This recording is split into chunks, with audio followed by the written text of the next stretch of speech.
우리에게 주실 말씀은 창세기 15장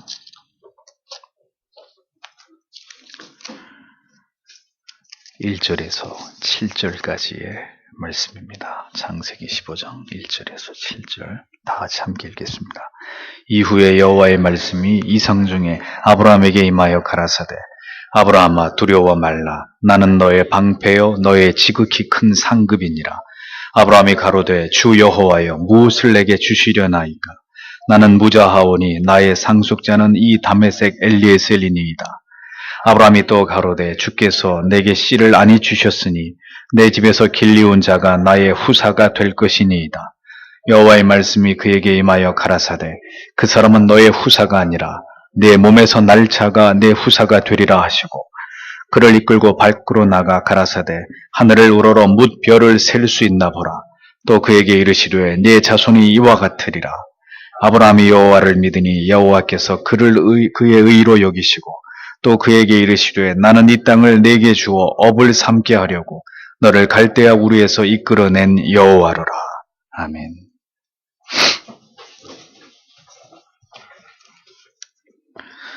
항상 그러하지만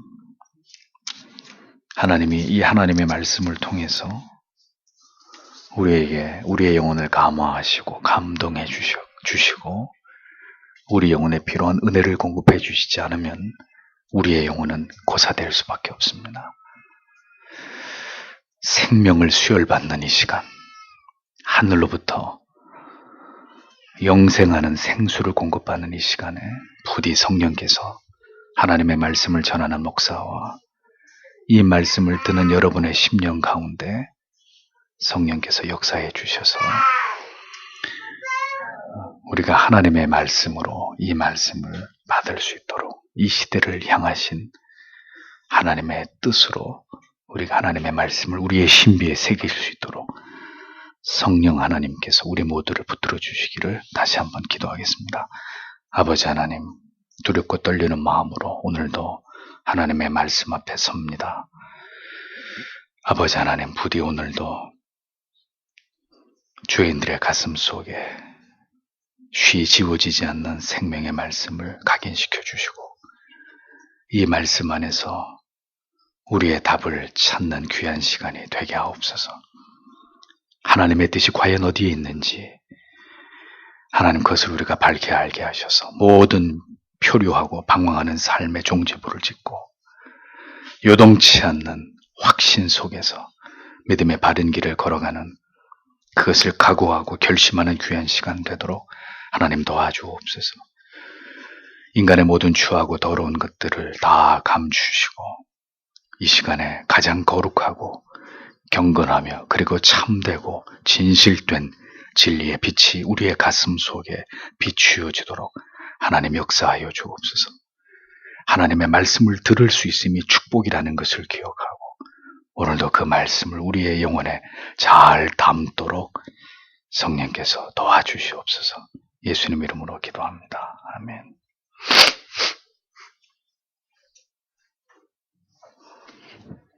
여호와를 믿으니 이를 그의 의로 여기시고 이런 제목으로 창세기 강의를 이어갑니다. 믿음은 어디에서 비롯되는 것인가? 당연히 하나님의 말씀을 통해서입니다.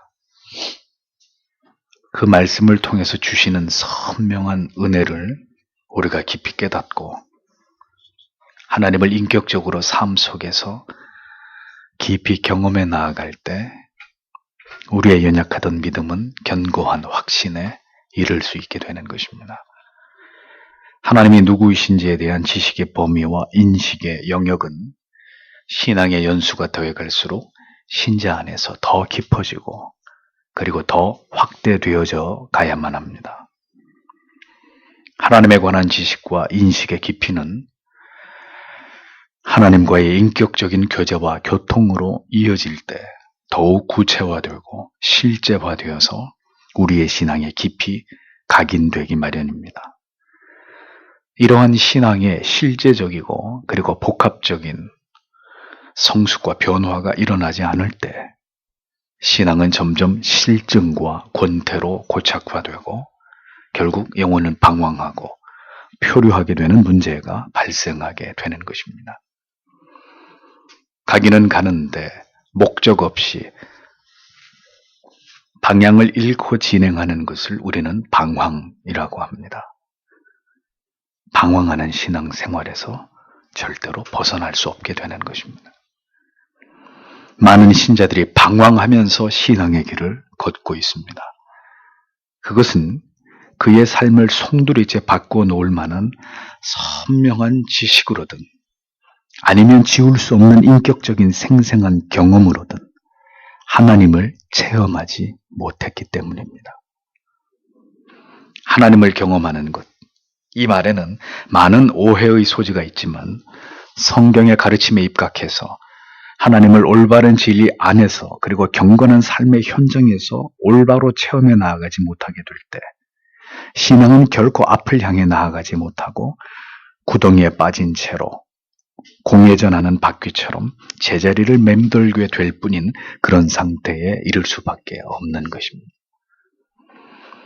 하나님께서 어떻게 아브라함을 이끌어 가셨는지를 성경 속에서 주목해야 되는 이유는 하나님께서 아브라함뿐만 아니라 어떻게 오늘의 우리를 더 깊은 신앙의 세계로 이끌어 가시는지를 말씀 안에서 우리가 발견할 수 있고 이것을 자세하게 관찰할 수 있기 때문입니다.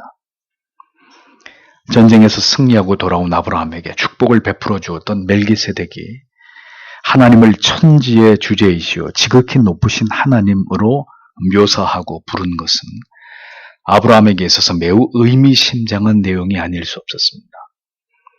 하나님에 대한 아브라함의 지식이 더 깊어지고 확대되는 중요한 계기가 되었기 때문이죠. 때로는 하나님에 대한 정의 한마디에서 십자가에 대한 의미 있는 단 한마디에서 우리의 영혼은 궁극의 해답을 얻기도 하고 큰 은혜를 경험하게 되기도 합니다. 아브라함은 멜기세덱을 통해서 천지의 대주제이시오, 대주관자이시오, 지극히 높으신 하나님으로 하나님에 대한 새로운 인식의 지평이 열리는 것을 경험하게 되었습니다. 아브라함을 보면 그는 지루하고 막연하게 하나님이 어떤 분이신지를 알아간 것이 아니라 자신의 삶의 현장에서 실존하시고 함께 하심으로 자신을 도우시는 놀라운 권능을 행하시는 하나님으로 하나님을 경험한 자였다는 사실을 알 수 있습니다. 아브라함은 그런 의미에서 놀라운 특권을 받은 자였죠. 하나님께서 직접 그를 찾아가셔서 만나주시고 그를 변화시켜 나아가셨기 때문입니다. 아무런 준비가 되어 있지 않았던 자연인 아브라함에게 하나님께서는 그렇게 어느 날 찾아오셔서 자신을 그 안에 각인하시기 시작하신 것입니다. 아브라함은 하나님의 말씀을 듣고 하나님의 실존하심을 점점 더 깊이 느끼게 되었습니다. 그것은 결코 감출 수 없는 사실이었고 놀라운 사건들이었습니다. 우리가 하나님의 말씀을 통해서 하나님을 지금도 배웠고 그 말씀의 조명을 받아서 살아가는 것은 사실 매우 놀라운 사건의 연속이고 우리가 받은 가장 귀한 특권이 아닐 수 없는 것입니다. 계시가 종결된 시대 속에서 더 이상 직접 우리에게 말씀하시지 않는 하나님을 예배 가운데서 하나님의 말씀이 선포되는 시간을 통해서 진리 안에서 배웁게 되는 일이 얼마나 귀한 일이라는 것을 우리는 분명히 기억할 필요가 있습니다. 아브라함은 실제로 하나님의 말씀을 들었다면 우리는 지금 이 시대에는 성경을 통해서 그리고 설교를 통해서 분명한 하나님의 뜻과 하나님의 말씀을 듣고 있는 것입니다. 그러므로 신자는 예배 가운데서 하나님을 실제적으로 배움는다는 그런 깨어있는 의식을 가져야 합니다. 그 어느 때보다도 하나님의 말씀을 통해서 영적으로 우리에게 임재하시는 하나님에 대한 경외감이 하나님을 예배하는 모든 자들의 가슴 속에 타올라야 한다는 것이죠. 하란에서 아브라함에게 찾아오셨던 하나님께서 오늘까지 자신을 인도하시고 지키시고 보호하시고 성실하게 언약을 지켜오신 것을 아브라함은 잘 알고 있었습니다. 그리고 하나님께서는 자신에게 너는 눈을 들어 너 있는 곳에서 동서남북을 바라보라. 보이는 땅을 너와 네 자손에게 주리니 영원히 이르리라 라는 언약을 주셨음을 그는 기억하고 있었습니다. 하나님께서는 자신을 통해서 새로운 나라를 건설하시고 새로운 민족을 이루시기를 원하신다는 것을 아브라함은 어렴풋이 알게 되었던 것입니다. 그리고 그 나라의 후손들은 바로 자신을 통해서 세워질 것이라는 것도 아브라함은 직감하고 있었습니다. 그런데 문제는 그러한 하나님의 약속의 말씀과는 달리 아브라함에게는 아직 자식이 없었다는 점이었습니다. 하나님께서는 분명히 말씀하셨고 약속하셨지만 아브라함은 그 약속을 믿고 있었지만 그의 현실은 여전히 그의 아내 사레가 생명을 잉태하지 못하는 상황 가운데 있었다는 것입니다. 하나님을 신앙하더라도 언제나 여전히 풀리지 않는 문제가 우리에게 있을 수 있습니다. 그러나 신앙은 그 모든 것에 해답을 주실 분도 하나님이심을 믿고 잠잠히 기다리는 것까지를 항상 포함시킵니다. 아브라함은 어쩌면 하나님을 신뢰하고 있었지만 풀리지 않는 문제를 늘 마음에 안고 있었을지 모릅니다. 그것은 하나님께서는 자신에게 자손에 대해서 분명한 약속의 말씀을 반복하고 계시지만 현실은 전혀 그 말씀이 이루어질 아무런 기미가 보이지 않았기 때문입니다. 하나님께서 아브라함에게 다시 나타나셔서 말씀하시던 그 순간은 바로 이와 같은 언약과 현실 사이에 그 괴리 사이에서 아브라함이 괴로워하고 있었던 그런 시점이었습니다. 1절을 보십시오. 이후에 이러한 일들이 있었다. 여호와의 말씀이 환상 중에 아브라함에게 임하여 이르시기를 아브라함아 넌 두려워하지 말라. 나는 너의 방패요 너의 지극히 큰 상급이다. 이렇게 기록하고 있습니다. 아브라함은 점점 믿음의 사람으로 면모를 갖추어 가고 있었지만 여전히 그에게는 자식이 없다는 이 사실로 인해서 아브라함은 이것이 마음의 큰 고통이 아닐 수 없었습니다. 고대인들은 자식이 없는 것을 큰 수치와 저주로 여기고 있었기 때문입니다. 아브라함은 분명히 믿음을 가진 자였지만 그의 이성은 지금 충돌을 일으키고 있었습니다. 하나님께서는 분명히 너로 큰 민족을 이루게 하시겠다고 약속하셨지만 그에게는 전혀 그 약속이 현실화되지 않고 있었기 때문에 아브라함은 심히 그 마음이 갈등 중에 있었을 것이라는 겁니다. 그렇다면 하나님께서는 왜 이 같은 모순 속에 아브라함을 두신 것일까요? 약속을 하셨지만 현실은 그 약속과 동떨어짐 속에서 왜 아브라함으로 하여금 고통의 시간을 보내게 하신 것일까요? 그러한 하나님의 섭리가 바로 그의 믿음을 더욱 견고하게 하시는 하나님의 방법이었기 때문입니다. 바라고 고대하고 끝까지 마음이 무너지지 않고 하나님과 하나님의 약속을 붙드는 그 믿음을 하나님께서는 아브라함에게 이끌어내기를 원하셨기 때문입니다. 말씀하시고 금방 그것을 성취해 주실 수도 있는, 충분히 그렇게 하실 수 있는 하나님이시지만 만약에 그렇게 하신다면 우리의 믿음은, 하나님을 향한 신뢰는 날카롭고 단단하게 그렇게 담금질되지 않을 것입니다. 하나님께서는 언제나 우리가 하나님을 향한 신뢰를 갖기를 원하시고 그 신뢰가 점점 더 깊어지기를 원하시기 때문에 언제나 그러한 방향으로 우리의 믿음이 자라가도록 우리를 섭리해 나아가시는 분이십니다. 하나님의 목적은 언제나 우리를 향해서 그것을 지향하고 있습니다. 우리로 하여금 하나님을 절대적으로 그리고 온전하게 믿고 의지하게 만들어 가시는 것이 오늘도 우리를 섭리하고 인도해 가시는 하나님의 분명한 뜻이라는 겁니다.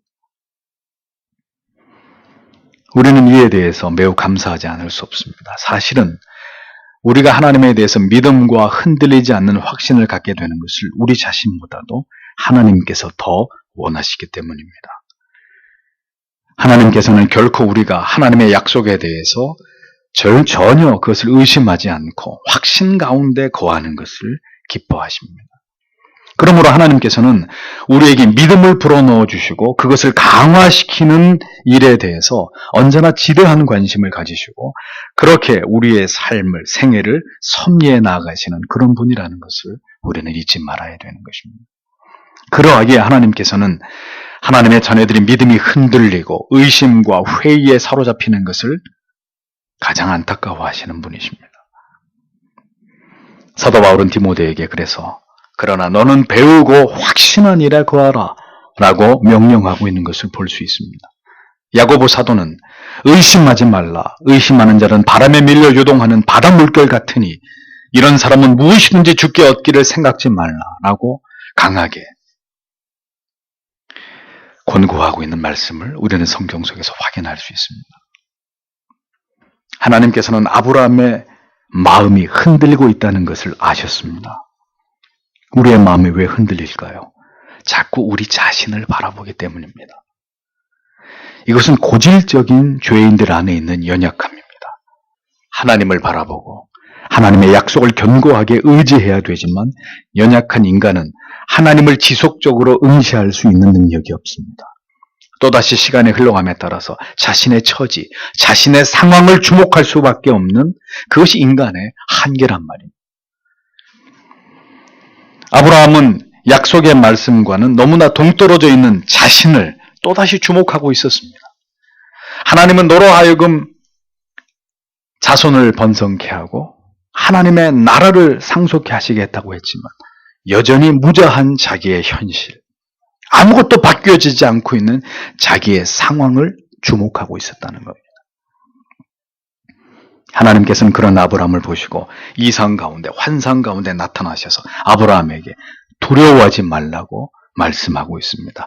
내가 곧 너의 방패이고 내가 곧 너의 지극히 큰 상이라고, 너의 모든 축복의 근원이고 너에게 축복을 약속한 하나님이라고 그에게 하나님 자신을 친히 다시 설명하고 계십니다.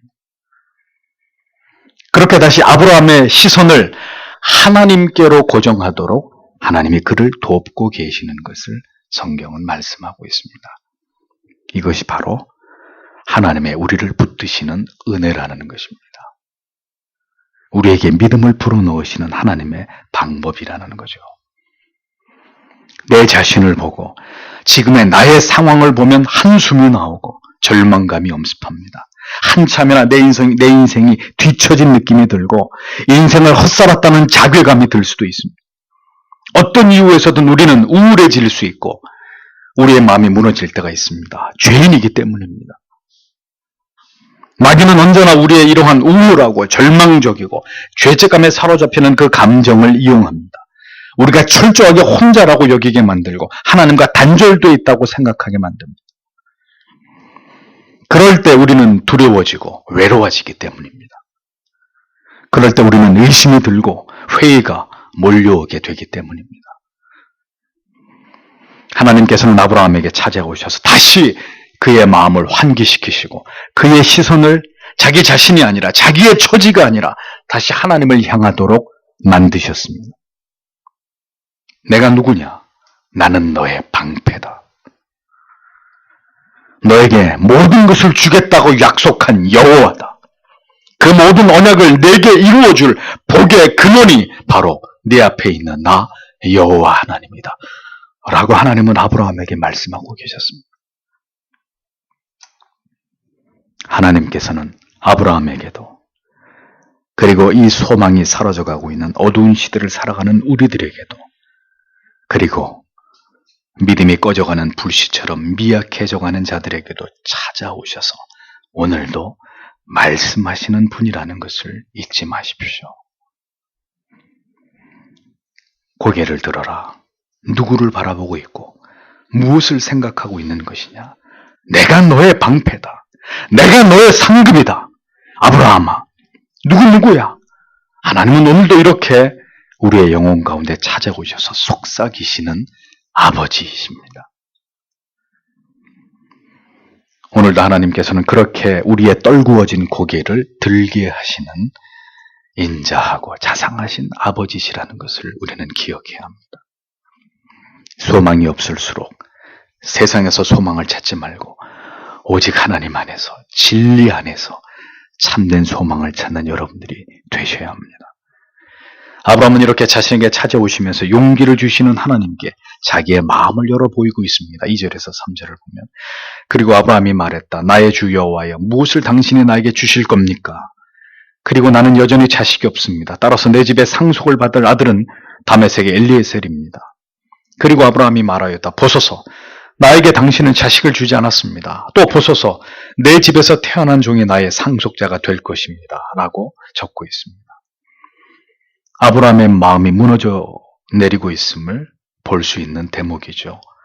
분명히 하나님께서는 아브라함에게 약속해 주셨지만 아브라함은 긴 인내 속에서 그의 지친 마음과 자기의 아픔을, 그의 비통한 심정을 하나님께 드러내고 있었습니다. 하나님, 저는 자식이 없습니다. 나의 상속자라고는 내 집에서 태어난 종, 다메섹 출신의 엘리에셀 뿐입니다. 라고 아브라함은 하나님께 항변하고 있었습니다. 아브라함은 분명 하란에서 나올 때 그 믿음 없고 연약하고 소심했던 아브라함이 아니었습니다. 그의 이런 말과 행동을 통해서 아브라함이 믿음이 전혀 없는 사람이라고 단정하는 것은 무리가 있습니다. 다만 그는 하나님께서 어떻게 그 언약을 이루어 주실지 알 수 없었기 때문에 답답한 마음으로 나의 상속자라고는 내 종 엘리에셀 뿐이라고 말하면서 자기에게 자식이 없다는 것을 하나님께 고하고 있었던 것입니다. 그리고 이 아브라함은 분명하게 말합니다. 하나님께서 나에게 아직 자식을 주지 않으셨기 때문에 지금 이대로라면 내 집에서 태어난 종이 나의 상속자가 될 수밖에 없다고 하나님께 다시 그렇게 고하고 있었습니다. 오랜 기다림과 인내 속에서 아브라함은 하나님의 뜻을 알 수 없기에 이렇게 지친 마음과 혼란스러운 심정으로 자기의 생각을 하나님께 말하고 있었던 것입니다. 이것이 우리의 모습입니다. 믿음이 없는 것이 아닙니다. 하나님의 존재하심을 부정하거나 하나님의 약속을 믿지 않는 것도 결코 아닙니다. 그러나 문제는 그 약속과 현실이 동떨어져 있을 때, 하나님의 말씀과 오늘이 괴리가 있다고 여겨질 때 우리는 나더러 어쩌란 말이냐, 방법이 없지 않느냐, 이것이 나에게는 최선이다, 하나님께서 아무것도 도와주시지 않는데 이렇게라도 하는 것 외에는 달리 길이 없다, 그것이 우리의 솔직한 모습이라는 것입니다. 그것이 인간의 한계라는 것을 우리는 깨닫게 되는 것입니다. 하나님의 약속의 이루어짐이 더딜 때 우리는 지극히 현실적인 생각 속으로 들어가게 됩니다. 내 안에 있는 카드를 만지작거리게 돼 있습니다. 그리고 그것을 정당화하고 합리화하려고 하는 유혹을 받게 됩니다. 아브라함은 분명히 하나님의 약속을 알고 있었지만 문제는 그 약속이 언제 이루어질지를 알지 못했기 때문에 그의 인내는 바닥이 나고 있었던 것입니다. 그러나 감사한 것은 하나님께서는 이렇게 지치고 무너지려고 하는 우리의 그 한계 지점을 알고 계신다는 사실입니다. 우리가 흔들리는 순간, 무너지는 순간, 절망의 늪에 깊이 빠져드는 순간을 하나님께서는 분명히 알고 계시는 분입니다.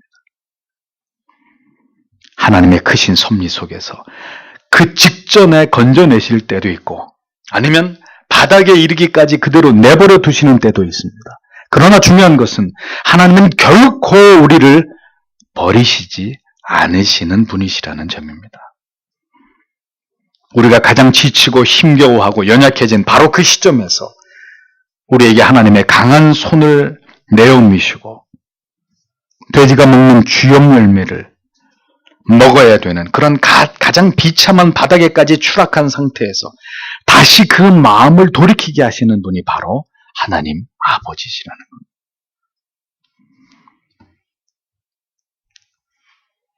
고통당하는 자, 믿음의 자리를 박차고 떠난 자, 더 고통당하고 더 하나님께로부터 멀어지도록 내어버려 두십시오. 거기서 그 고통의 정점에서 그 세상의 끝에서 그는 반드시 하나님을 다시 만나게 되어 있습니다. 시편 기자의 고백을 들어보십시오. 내가 주의 신을 떠나 어디로 가며 주의 앞에서 어디로 피하리이까? 내가 하늘에 올라갈지라도 거기 계시며 음부에 내 자리를 펼지라도 거기 계시나이다. 내가 새벽 날개를 치며 바다 끝에 가서 거할지라도 곧 거기서 주의 손이 나를 인도하시며 주의 오른손이 나를 붙드시리이다. 라고 시편 기자는 시편 139편에서 노래하고 있습니다. 하나님께서는 흔들리고 무너지고 있는 아브라함을 아시고 그에게 손을 내어 미셨습니다. 강력한 말씀을, 아니 말씀뿐만이 아니라 더 확실한 보증으로 그에게 다시 확신을 불어넣고 계시는 것을 성경은 우리에게 펼쳐 보여주고 있습니다. 4절에서 5절을 보십시오. 그리고 보라, 여호와의 말씀이 그에게 임하여 이르시기를 이 사람은 너의 상속자가 아니다. 오히려 내 몸에서 나올 자가 너의 상속자가 될 것이다. 그리고 그가 그를 밖으로 이끄셨다. 그리고 그가 말씀하셨다. 너는 정녕 하늘을 바라보라. 그리고 너는 만약에 할 수 있다면 그 별들을 세어보아라. 그리고 그가 그에게 말씀하셨다. 너의 후손이 이와 같이 될 것이다. 라고 기록되어 있습니다. 하나님께서는 자신의 후사는 자기의 집에서 나와서 자란 종 엘리에셀이라는 아브라함의 말을 무시하지 않으셨습니다. 그리고 아브라함에게 자상하게 답변하십니다. 너의 후사는 그가 아니다. 무슨 말 같지도 않은 소리를 하고 있는 것이냐. 이 믿음 없는 아브라함아. 하나님은 그를 호통하지 않았습니다. 너의 후사는 그가 아니다. 내 몸에서 나올 자가 반드시 너의 상속자가 될 것이다. 믿음이 없는 자를 윽박지르시는 하나님이 아니십니다. 얼마든지 하나님께 물을 때 하나님은 답하시는 아버지십니다. 어린 자식이 부모에게 유치한 질문을 해도 성실하게 답변해주는 부모처럼 하나님께서는 그렇게 아브라함에게 그렇게 자상한 마음으로 그를 대해주고 계신 것을 볼 수 있습니다. 아브라함은 하나님께서 자식을 주시지 않았으니 그가 나의 상속자가 될 수밖에 없다는 주장을 펴고 있었습니다. 그런데 아브라함에게 하나님은 조용히 말씀하십니다. 아브라함아, 그렇지 않다. 내 몸에서 나올 자가 내 후손이 될 것이다. 하나님께서는 아브라함의 마음을 아십니다. 그리고 그를 지금 어루만지고 계십니다. 오랜 기다림 속에서 믿음과 하나님의 언약과 현실의 괴리 속에서 고통하는 아브라함에게 너는 그것도 믿지 못하느냐라고 호통치지 않으시고 그를 설득하시면서 재차 다시 아브라함에게 하나님의 약속을 상기시키고 계셨습니다. 그것이 다가 아니었습니다. 하나님은 그를 이끌어서 밤하늘의 뭇 별들을 보게 하셨습니다. 그 별들을 셀 수 있으면 다 세어보아라. 내 자손도 그것과 같을 것이다 라고 실물을 예를 들어서 설명하시면서까지 지금 낙심하고 있는 아브라함에게 하나님의 약속을 재차 다시 확인시키고 계신 것을 보게 됩니다. 성도 여러분, 어떤 신이 이렇게 인간을 설득하고 인간에게 설명하고 그것을 믿도록 당부하는 신이 있습니까?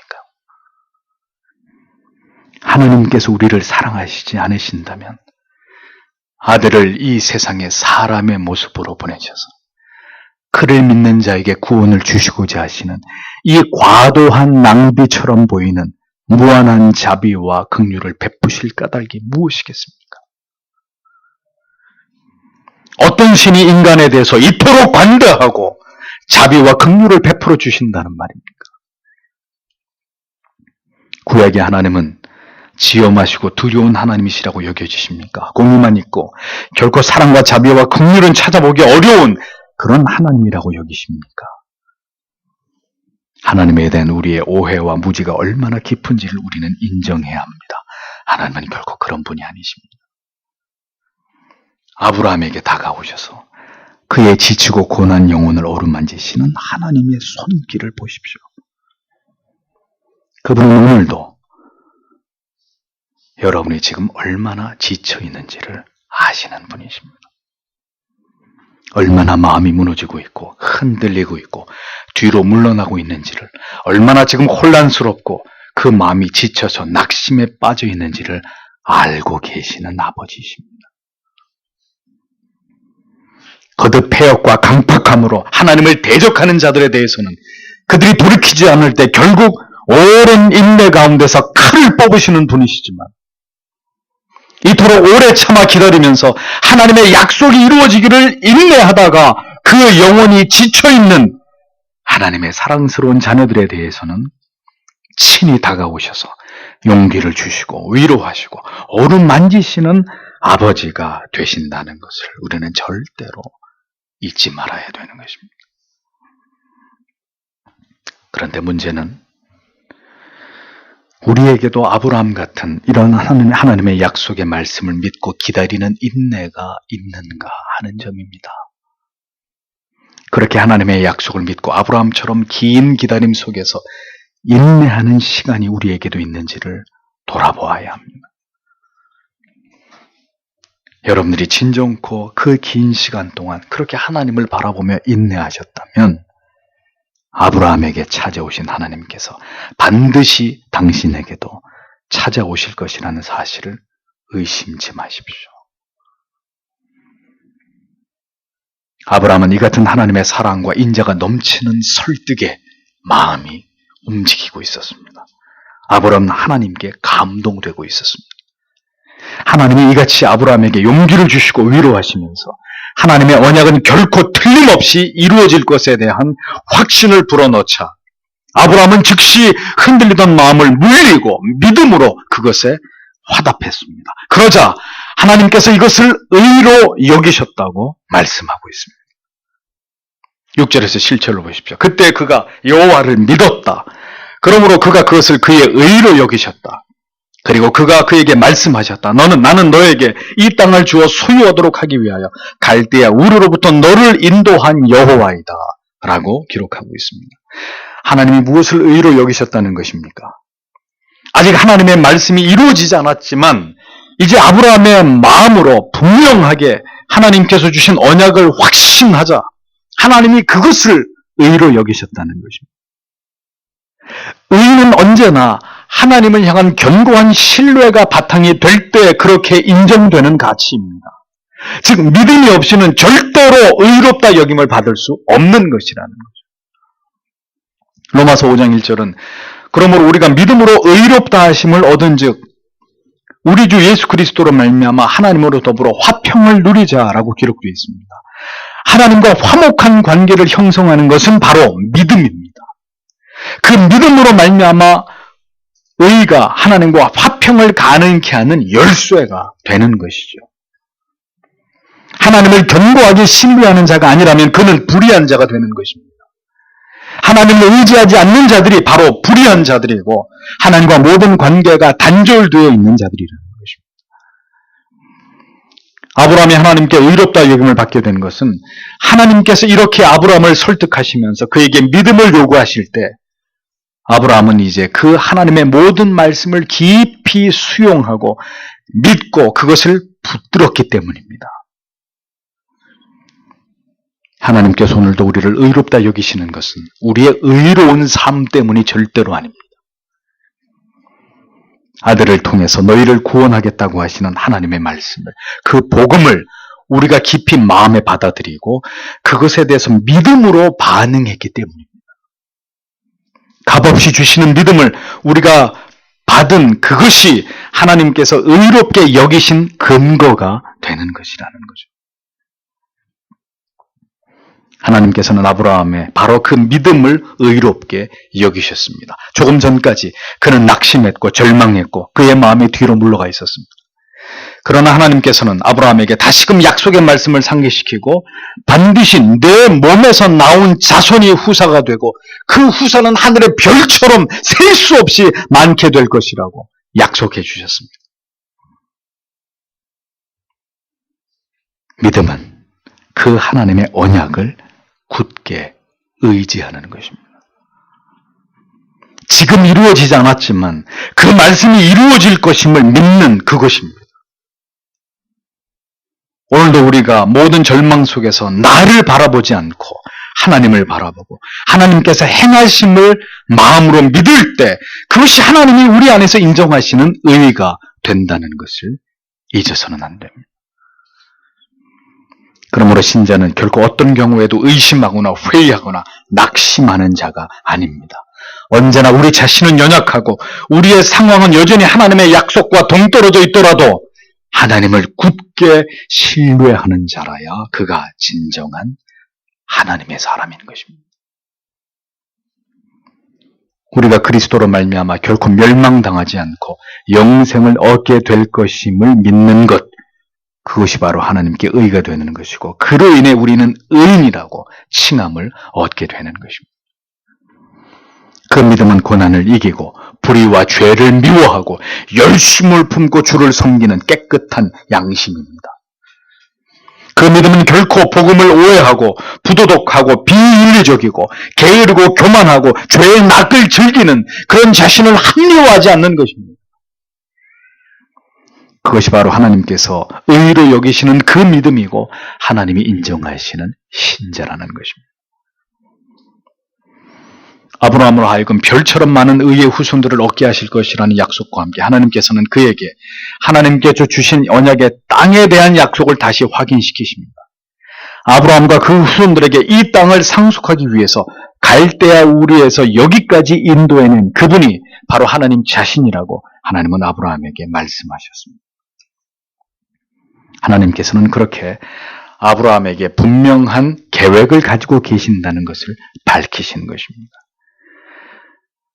아브라함이 왜 본토 친척 아비 집을 떠나야만 했는지, 결국 하나님께서 그를 통해서 새로운 민족을 이루시고 새로운 터전을 주셔서 하나님을 알고 하나님을 경외하는 민족과 나라를 이루시기 위해서 아브라함을 불러내셨다는 것을 하나님은 아브라함에게 설명하고 계셨습니다. 내가 무엇 때문에 왜 존재하는지를 아는 것만큼 우리 인생에서 의미 있는 일이 어디 있을까요? 하나님께서 우리를 왜 창조하셨고 이 시대를 살아가게 하시는지를 아는 것만큼 지금 우리에게 중요한 것, 우리에게 중요한 의미가 되는 것이 어디 있겠습니까? 아브라함은 하나님께로부터 자신의 존재의 이유와 목적을 듣게 되었습니다. 아브라함에게 그의 존재의 목적과 이유를 말씀하신 하나님, 우리는 왜 이 나라에, 이 시대에 속해서 태어나 살아야 되는지를 우리에게 깨닫게 해주시지 않겠습니까? 성도 여러분, 오늘 우리는 어떤 역사의식을 가지고 있습니까? 부패한 권력을 단죄하고 새로운 정권을 세우라는 것이 이 땅의 신자들을 향한 하나님의 궁극의 뜻일까요? 어찌 이리도 이 시대의 그리스도인들은 무지하고 어리석다는 말입니까? 신자의 존재의 목적은 영원한 하나님의 나라를 위함입니다.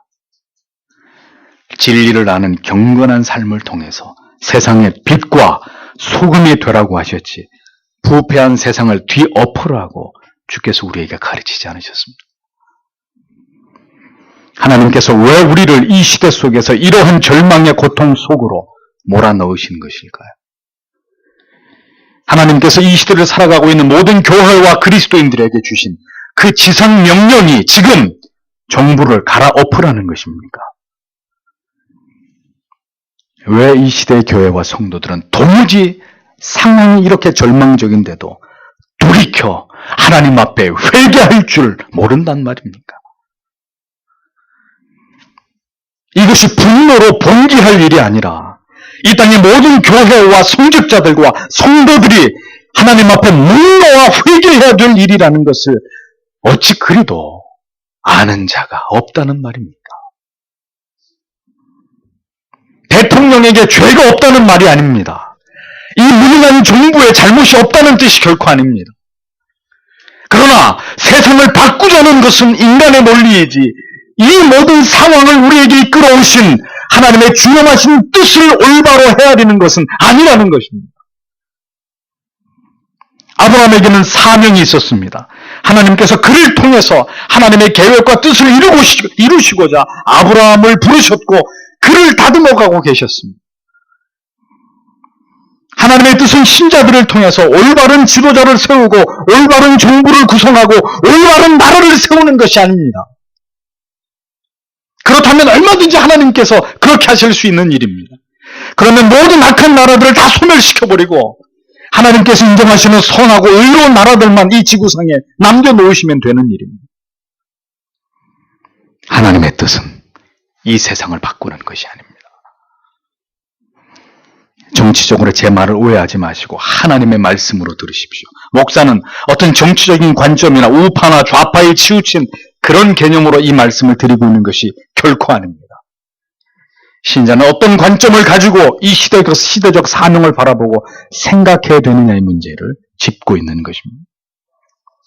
아브라함의 사명, 그의 부르심의 이유는 무엇이었습니까? 하나님께서 그를 통해서 이스라엘을 세우시고 그의 씨에서 메시아를 태어나게 하시기 위함이었습니다. 그에게 주신 땅이 바로 이 신정국가의 영토와 터전이 되게 하시는 것이었습니다. 그렇게 하나님의 나라와 민족을 세우는 일에 길을 닦는 역할을 하나님은 아브라함을 통해서 하기를 원하셨던 것입니다. 그 일은 바로 하나님의 나라를 위한 일이었지 이 땅의 제국을 위한 일들이 아니었습니다. 우리는 이 세상을 위해 일하기 위해 부름받은 자들이 아닙니다. 그래서 세상 일을 지금 다 놓으십시오. 그런 말이 아닙니다. 그 모든 세상의 일들조차도 결국 하나님의 나라를 세우기 위한 일의 일환이 되어야 할 뿐이라는 겁니다. 하나님의 창조하심과 그리고 보존하심, 그리고 섭리하심, 각 시대마다 하나님의 사람들을 구원으로 부르시면은 분명하신 하나님의 목적과 뜻이 있습니다. 역사의 흥망성쇠를 누가 주관하십니까? 하나님이십니다.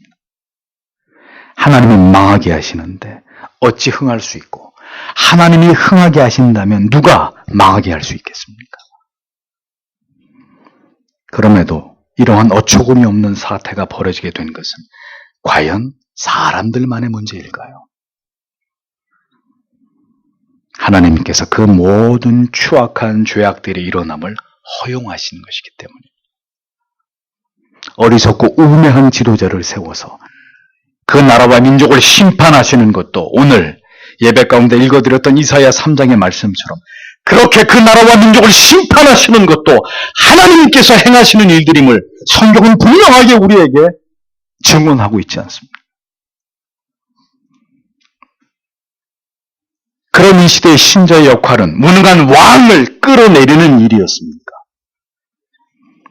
이 모든 재앙의 시작은 바로 우리가 하나님을 버린 일에서 기인했음을 깨닫고 머리를 풀고 옷을 찢고 죄를 뒤집어 쓰고 회개하는 일이 지금의 이 시대의 신자들에게는 가장 시급한 일이라는 것을 여러분은 분명하게 깨달으셔야만 합니다.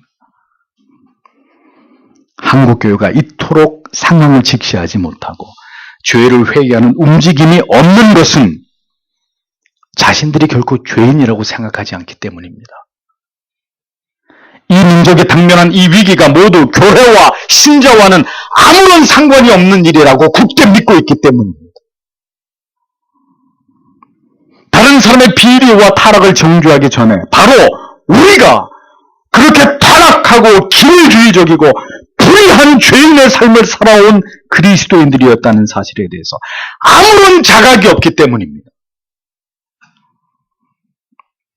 목사가 진정으로 두려워하는 것이 무엇인 줄 아십니까? 이렇게 하나님께서 이 한국을 치시는데도 전혀 깨닫지 못하는 교회와 목회자들, 그리고 교인들, 그런 우리에게 과연 어떤 미래가 다가오고 있는 것인가 하는 우려에 관해서입니다. 적어도 이 시대의 신자들만큼은 세상을 향해서 돌을 던져서는 안 됩니다. 이 세상의 모든 붕괴의 책임이 우리에게 전혀 없다고 말할 수 없기 때문입니다.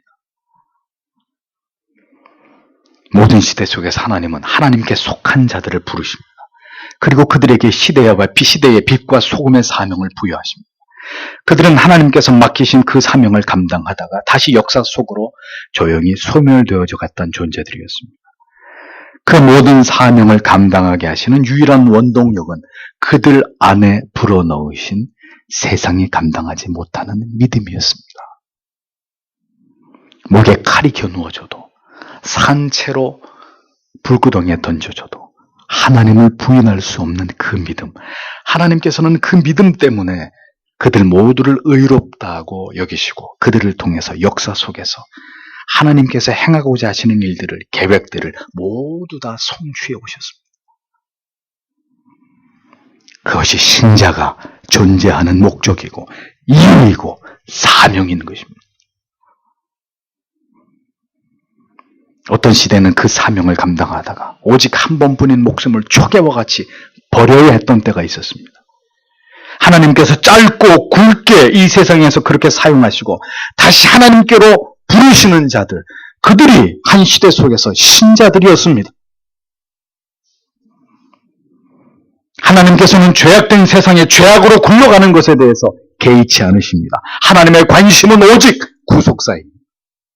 하나님께서 택하심을 입은 자들을 구원으로 부르시고 그들의 변화된 삶으로 하나님의 영광을 드러내고 이 세상의 진정한 주인이 누구이신지를 드러내고자 하는 것이 하나님의 뜻입니다. 알렉산더 대왕이 영토를 정벌하는 전쟁을 할 때 실제로 전쟁을 하지도 않고 싸움에서 이긴 적이 있었습니다. 한 번은 낭떠러지 위에 그의 군대를 일렬로 세우고 상대 나라의 왕과 군사들이 보는 앞에서 낭떠러지를 향해서 그의 군사들을 진격하게 했습니다. 알렉산더의 군사들은 조금도 주저하지 않고 명령에 따라서 낭떠러지로 행군하면서 한 명씩 군사들이 떨어져 죽어갔습니다. 이를 지켜보던 상대 나라의 왕과 군사들은 오금이 저릴 수밖에 없었습니다. 왕의 명령에 저렇게 목숨을 아깝지 않게 버리는 그 병사들하고 싸워봐야 절대로 이길 수 없다는, 이 전쟁에 승산이 없다는 것을 온몸으로 전율하면서 그것을 깨달았기 때문입니다. 신자가 존재하는 것은 이 세상을 바꾸기 위함이 아닙니다. 이 세상에서 그 하나님의 명령에 절대적으로 복종하는, 진리의 가치를 위해서 생명을 내어놓을 수 있는 그 믿음을 통해서 이 세상의 중심이 인간들이 아니라 오직 살아계시는 하나님이시라는 것을 이 세상에 드러내는 것이 바로 우리를 부르신 하나님의 뜻인 것입니다. 대통령을 하야시키기 위해서, 민주화 정의를 외치기 위해서 광화문 광장에 나아간 성도들에게 꼭 한마디 하고 싶습니다. 그 일도 악한 시대를 살아가는 신자요 국민의 한 사람으로서 필요한 일이라고 말할 수 있을 것입니다. 그러나 분명하게 말씀드리건대 참된 진리가 위협당할 때, 진정으로 성경에서 어긋난 법이 이 세상에서 시행되고 우리가 믿는 진리의 가치가 훼손당하게 될 때, 그때도 생명을 걸고 온몸으로 항거하고 저항할 수 있게 되기를 바랍니다. 진정한 신자의 용기가 필요한 순간이 언제인지를 기억하고 지금의 그 기백과 정의감으로 마지막 때의 환난의 날에도 당당하게 진리를 위해서 그렇게 외치다가 장렬하게 그 생명을 산화할 수 있는 순교자들이 될 수 있기를 바랍니다. 적어도 그런 믿음과 용기가 있어야 세상의 불의에 대해서 항거하고 저항하는 것이 그리스도인으로서의 순리가 아니겠습니까? 하나님께서는 아브라함의 흔들림을 보셨습니다. 그러나 그에게 결국 왜 내가 너를 선택했는지에 대해서 거기까지 분명하게 아브라함에게 말씀하시고 그의 뇌리에 그것을 각인시키심으로 아브라함 안에 있는 모든 어리석은 생각들과 연약한 믿음에 대해서 하나님은 그것을 모두 다 확신으로 바꾸어 놓으셨습니다. 신자에게 믿음은 바로 이러한 하나님과의 견고한 관계에서 비롯됩니다. 자신이 왜 공부해야 되는지 알지 못하는 자, 길거리에 나가서 방황하게 되어 있습니다. 자신이 무엇을 위해서 결혼했는지 뚜렷이 알지 못하는 자, 가정을 지키지 못하게 되어 있습니다. 자신이 왜 직장을 다녀야 되는지, 돈이 어떤 목적으로 필요한지를 모르는 자, 실직자가 되어서 인생의 소중한 시간을 허비하거나 세상의 유혹의 모든 재물을 다 탕진할 수밖에 없을 것입니다. 왜 교회를 다니고 왜 예수를 믿고 신자가 되었는지 하나님 앞에서 그 답을 얻지 못한 자, 언제나 좌절하고 낙심하고 의심과 회의 속에서 인생의 소중한 시간들을 모두 소진하게 될 것입니다. 아브라함처럼 흔들리고 있습니까? 인내가 바닥이 나고 이제 나는 어떻게 해야 될지 도무지 알지 못하는 가운데 혹시 여러분이 계십니까? 두려워하지 마십시오. 염려하지 마십시오. 그리고 믿음의 자리를 굳게 지키십시오. 하나님이 당신을 설득하실 것입니다. 하나님께서 당신을 지으신 목적이 무엇인지를 분명하게 깨닫게 하실 것입니다. 아브라함은 흔들리고 무너지고 있었지만 그는 하나님을 떠나지 않았습니다. 하나님 앞에서 하나님께 물었습니다. 이삭도 야곱도 요셉도 다윗도 모두 그러했습니다. 모든 하나님의 사람들은 하나님 앞에서 하나님께 질문했습니다. 하나님이 둥지고 세상으로 가지 않았습니다. 당신도 하나님 앞에서 하나님께 물으십시오. 왜 하나님은 나를 이렇게 지으셨습니까? 왜 이렇게 나약하고 무능하게, 왜 이렇게 쉽게 무너지고 좌절하고 낙심하는 존재로 하나님 나를 살아가게 하셨습니까? 진지하게 하나님께 물으십시오. 하나님께서 답하실 때까지 하나님 앞에서 떠나지 마십시오. 아브라함에게 찾아오셔서 그를 설득하시면서 그에게 주신 사명이 무엇인지를 말씀해 주신 그 하나님께서 당신에게도 분명한 해답을 주실 것입니다. 하나님께서는 오늘도 믿음이 연약하고 흔들리는 하나님의 자녀들의 영혼에 지대한 관심을 가지시고 아브라함에게 찾아가셨듯이 오늘도 그들의 영혼을 노크하시는 분이십니다.